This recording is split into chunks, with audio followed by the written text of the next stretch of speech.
Shugaban ƙasa Bola Ahmed Tinubu ya umarci shugaban jam'iyyar APC na ƙasa kuma tsohon gwamnan jihar Kano Abdullahi Umar Ganduje da ya je sulhunta da jagoran jam'iyyar NNPP na ƙasa Rabi Musa Kwankwaso da sauran dukkan wanda ke shirye ya shiga cikin jam'iyyar ta APC. Tinubu ya bayyana haka ne yayin wata tattaunawa da jagororin jam'iyyar APC a jihar Kano bayan hukuncin kotun koli da ya tabbatar da nasarar Abba Kabir Yusuf a matsayin zababben gwamnan jihar Kano. Shugaban ƙasar ya yi kira ga dukkan masu ruwa da tsaki na jam'iyyar a jihar Kano da su shiga tattaunawa da kowane mutum ko ƙungiya ko kuma jam'iyyar siyasa da suka shirya shiga cikin jam'iyyar ta APC domin samun haɗin kai da ci gaba na jam'iyyar da kuma jihar Kano. Umarnin shugaban ƙasar da ya sanya kaɗuwa ga dukkanin masu ruwa da tsaki da jagororin jam'iyyar APC a jihar Kano yayin tattaunawar lokacin da shugaban ƙasar ya bayyana wannan bukata.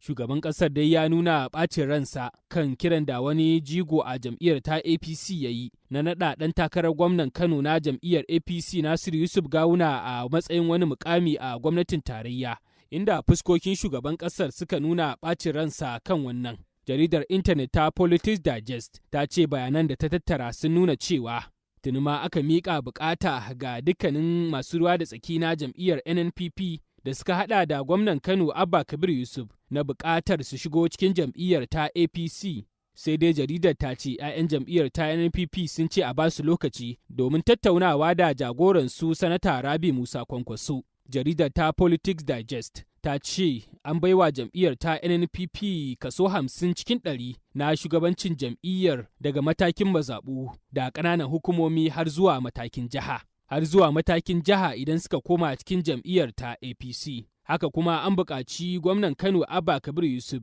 ya ba da ƙarin mutane da yake son a naɗa su mukami a cikin jam'iyyar ta APC. Sai dai jaridar ta ce har yanzu babu tabbaci ko gwamnan na Kano Abba Kabir Yusuf da ubangidansa na siyasa Rabi Musa Kwankwaso za su amince da wannan bukata. Daga cikin dai waɗanda suka halarci ganawa da shugaban ƙasar akwai mataimakin shugaban majalisar dattawa kuma wakilin Kano ta Arewa Sanata Barau Jibrin da kuma ɗan takarar gwamnan Kano na jam'iyyar APC a zaben shekarar 2023 Nasiru Yusuf Gawuna. Da kuma ƙaramin ministan gidaje da raya birane Abdullahi Gwarzo, da ƙaramar ministar babban birnin tarayya Abuja Mariya Muhammad Bunkure, da kuma tsohon shugaban masu rinjaye a majalisar wakilai Alasan Ado Doguwa da dai sauransu. Har ila yau dai jaridar ta Politics Digest ta rawaito cewa a wani ci gaban labarin kuma shugaban jam'iyyar ta APC Abdullahi Umar Ganduje da Sanata Barau Jibrin da Nasiru Gawuna da Murtala Siragaru da sauran jagororin jam'iyyar ta APC a jihar Kano sun fara shirye-shirye na sake fasalta jam'iyyar ta APC a jihar Kano.